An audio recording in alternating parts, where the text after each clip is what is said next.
এবার বিশ্বকাপের মঞ্চ মাতানোর অপেক্ষায় নেইমার। কার্লো অ্যানচেলোত্তির অধীনে প্রথমবার পূর্ণাঙ্গ অনুশীলনে অংশ নিয়েছেন ব্রাজিল সুপারস্টার।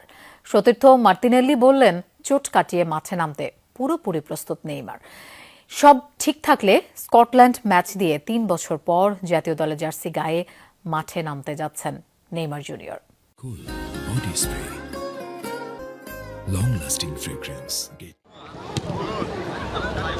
মরক্কো এবং হাইতির বিপক্ষে দর্শক হয়ে থাকা নেইমার অবশেষে নামতে যাচ্ছেন বিশ্বকাপের মঞ্চে। চোট আর ধোঁয়াশা কাটিয়ে কোচ কার্লো আনচেলোত্তির অধীনে প্রথমবার পূর্ণাঙ্গ ট্যাকটিক্যাল ও টিম ট্রেনিং এ অংশ নিয়েছেন নেইমার। 3 বছর পর জাতীয় দলে ডাক পাওয়া নেইমারের ক্যারিয়ার যেন এক বিশাল মেডিকেল ফাইল। 2023 সালে উরুগুয়ের বিপক্ষে হাঁটুর চোটের পর গত প্রায় 650 দিন শুধু চোটের কারণেই নেইমির সময় কেটেছে মাঠের বাইরে।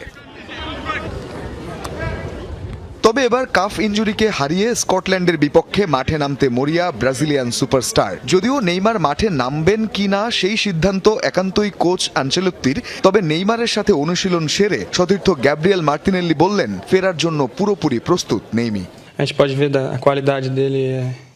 নেইমি বেশ ভালো অবস্থানে আছেন। আমরা একসঙ্গে অনুশীলন করেছি। তার দক্ষতা নিয়ে আলাদা করে কথা বলার কিছু নেই। তার কোয়ালিটি সম্পর্কে সবাই জানে। সে সঙ্গে তার ইন্টেন্সিটি এবং তিনি যেভাবে চোট কাটিয়ে ফিরে এসেছেন তা সত্যি দারুণ। নেইমার মাঠে নামার জন্য মুখিয়ে আছেন। আমরা অত্যন্ত আনন্দিত যে তার মতো একজন খেলোয়াড় আমাদের পাশে আছেন, দলে খেলার জন্য প্রস্তুত আছেন এবং তার মধ্যে মাঠে নামার এই তীব্র আকাঙ্ক্ষাটি রয়েছে।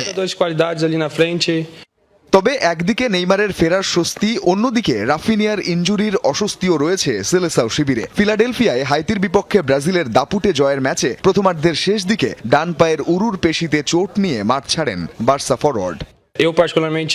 রাফার সাথে যা ঘটেছে তার জন্য আমরা সবাই ভীষণ মর্মাহত। আমরা প্রার্থনা করছি ও যেন যত দ্রুত সম্ভব মাঠে ফিরে আসে। তবে আমাদের আক্রমণ ভাগে অনেক মানসম্পন্ন খেলোয়াড় রয়েছে। ব্যক্তিগতভাবে আমি বাম প্রান্তে খেলতেই বেশি পছন্দ করি, তবে আর্সেনালের হয়ে ডান প্রান্তে অনেক খেলেছি। নিশ্চিতভাবেই আমরা সবাই মাঠে নিজেদের সেরাটা দেওয়ার জন্য প্রস্তুত হচ্ছি। বাকিটা কোচের সিদ্ধান্ত। গ্রুপ সিতে 4 পয়েন্ট নিয়ে গোল ব্যবধানে মরক্কোর চেয়ে এগিয়ে থেকে শীর্ষস্থানে ব্রাজিল। গ্রুপ চ্যাম্পিয়ন হয়ে রাউন্ড অফ 32-তে যেতে 25 জুন স্কটিশদের বিপক্ষে দাপুটে জয়ের অপেক্ষায় সেলেসাওরা। রঞ্জন শান্ত, যমুনা স্পোর্টস।